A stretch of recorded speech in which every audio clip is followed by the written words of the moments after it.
फाजी भैया, शर्माने की बात है, अब तो शादी हो गई है। क्या भैया आ गया जॉगिंग करके। फाजी भैया आए हैं। बेवकूफ लड़की, भैया तो मत कहो, निकाह हुआ है तुम्हारा उसके साथ। तो इससे मेरा क्या कसूर है?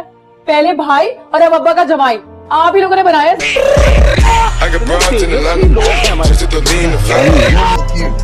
कितना मूड खराब कर दिया तुम्हारी माँ का। Meanwhile, भारत में एक ऐसी भी जाति है जिसने कभी शिक्षा को छोड़ा ही नहीं, ब्राह्मण जाति।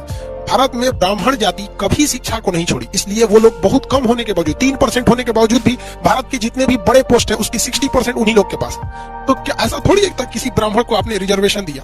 कहीं किसी ब्राह्मण को तो जनरल जाति में आता है, कोई रिजर्वेशन नहीं। आप में बहुत से लड़के ब्राह्मण के होंगे, मतलब जनरल जाति के होंगे, जैसे सिंह राजपूत वगैरह लोग होते हैं, लेकिन वो लोग कभी शिक्षा को नहीं छोड़े। इसलिए आज भी देखिए 3% होने के बावजूद भारत में जितने बड़े पोस्ट है उसके 60% पे वही लोग हैं, चाहे वो पत्रकारिता है, वकालत है, प्रशासन है, हर जगह है लोगों लोग। तो शिक्षा है भैया, शिक्षा दीजिएगा तो आपको कहीं कोई नहीं रोकेगा। भीमराव अम्बेडकर जो थे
Meanwhile, इस देश की मनोरंजन और एंटरटेनमेंट की इंडस्ट्री जिहादियों के हाथों में दे दी आपने। आज जो नैरेटिव बन के वहां से निकल रहा है, आज जो नैरेटिव क्रिएट किया जा रहा है, उसमें तैमूरी पैदा हो सकते हैं। यह घटना कहां से चली, इसका भी आपने कभी एनालिसिस नहीं किया। मेरा तब भी मानना था और आज मेरा पक्का विश्वास हो चुका है, इस फिल्म इंडस्ट्री के अंदर यह किसी की निजी चॉइस है, कौन किससे शादी करे और अपने बेटे का क्या नाम रखे, मुझे कोई फर्क नहीं पड़ता। लेकिन गुलशन कुमार की हत्या, यह गुलशन कुमार की हत्या नहीं थी। भारतीय फिल्म इंडस्ट्री के अंदर गुलशन कुमार की हत्या एक सभ्यता को समाज करने की थी। जो मुझसे ज्यादा उम्र में बड़े हैं, जरा फ्लैशबैक में जाएं और याद करें कि उसके जाने के बाद कितनी फिल्मों में भजन और कीर्तन सुना आपने, कितने मंदिर देखे आपने। अब मौला रे मौला है, अब एक खास धर्म की लड़की को खास मजहब के लड़के से इश्क होता है। पूरा नैरेटिव बदला आपने और फिल्म इंडस्ट्री समाज के ऊपर असर डालती है, उसे चलाया जाना है। लिहाजा मेरा मानना है, मैं सबसे यह बात कहता हूं, एक बार सनातन का हाथ पकड़ लीजिए, एक बार आप सनातन परिवार का हाथ पकड़ लीजिए, दुनिया में किसी के पैर छूने की जरूरत नहीं पड़ेगी।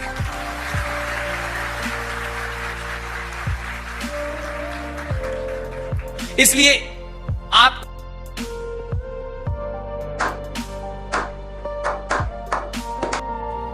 Aryan invasion theory. Aryan invasion theory कब आई? 1850 के आसपास। क्यों आई 1850 के आसपास?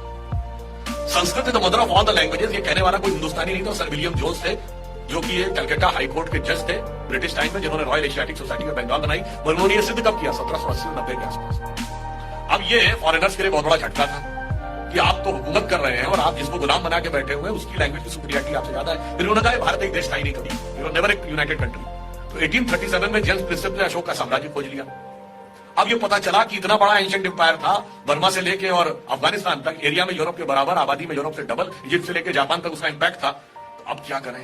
अब तो पॉलिटिकली भी हमसे सुपीरियर दिख रहे हैं, नॉलेज में भी हमसे सुपीरियर दिख रहे हैं, लैंग्वेज में भी हमसे सुपीरियर दिख रहे हैं। तो अब एक ही तरीका है, ये सुपीरियरिटी हम लेके आए थे। और वहां से आर्यन इन्वेजन थ्योरी आकर खड़ी हो गई। तीसरी फॉल्ट लाइन हमारे यहां बनाई जाती है, दलित समाज को स्थान नहीं दिया जाता था, उनके साथ बहुत भेदभाव किया जाता था। मैं पूरी विनम्रता से पूछना चाहता हूं, भारतीय संस्कृति के दो सबसे बड़े महाकाव्य रामायण और महाभारत, दोनों के रचयिता कौन? महर्षि वाल्मीकि। आज की परिभाषा के अनुसार जो वाल्मीकि समाज है वो किस कैटेगरी में आता है? महर्षि वेदव्यास कौन? Press the bell icon on the YouTube app and never miss another update.